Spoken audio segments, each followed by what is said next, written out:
Welcome to your Daily Dose of Dani. So I get these questions all the time on Messenger, on LinkedIn message, on Instagram, and through text, regular, normal text message, questions about relationships.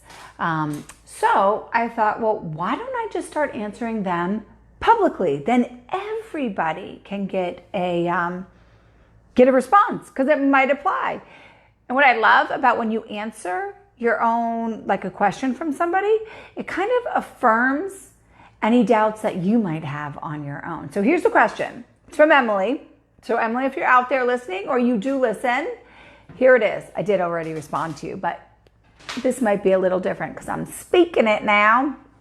Her question was, I wrote it down so I don't forget, because you know how I have like a little brain damage here. I get forgetful sometimes. In an argument, how does she know if it's her ego running her? Right? Basically is what she said.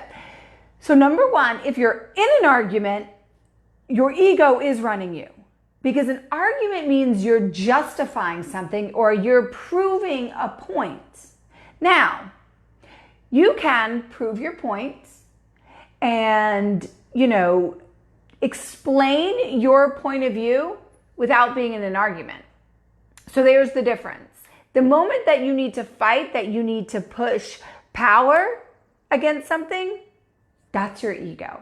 So there we go. Step number one is that. And then ask yourself why. Why do you need to justify yourself? Think of all the arguments that you've had. It's usually to prove a point or to be like, that's not it. I did this, right?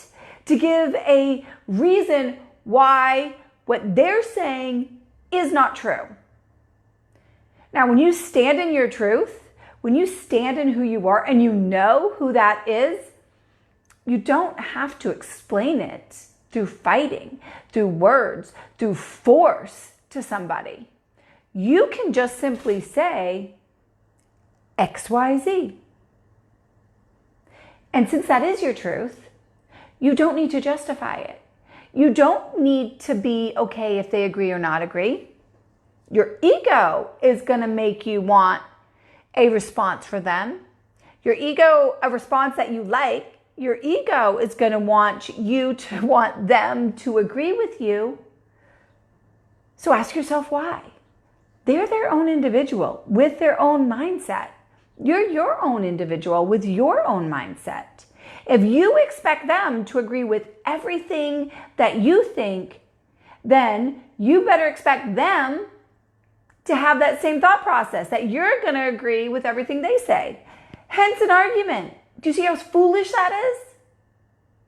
So just let yourself be like, they don't have to agree with me. They can think of me this way, and I'm totally cool with that. Because you understand your truth. And if what they think and what they're saying isn't you, isn't what you believe, be okay with it. We can go even deeper and ask yourself, well, what are you putting out there to make them say that? What are you putting out there to attract that being said to you?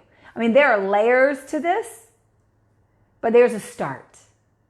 There's a start in answering if it's your ego playing in an argument or not. And I will say, if you haven't checked out on my business page, all the events, there's some amazing stuff going on. Online 6 weeks with Teresa. Not going to want to miss that. Do it from the comforts of your home. Talk about it Tuesday. Get it? Taco Tuesday. Talk about it Tuesday. Plan words. So clever. But that's not it. It's finding the power of your voice, using the power of your voice mastermind. So there's going to be a lot of really good stuff going on every Tuesday, a series of 6 weeks. Then I Am Enough mastermind with some amazing women at Camp Pendleton in San Diego, September 22nd. And then August 9th, I will be in Spokane, Washington, doing Devoted to a Soldier, partnered with Join Our Table movement. So talking about the book, talking about the workbook that goes along with it, the 4 pillars of a successful relationship, and also getting some footage for Devoted to a Soldier mini documentary series. Lots of stuff going on and getting in the can. You know who I learned that from. There's a lot of recordings for a launch that will happen in November. So I will see you guys on the other side.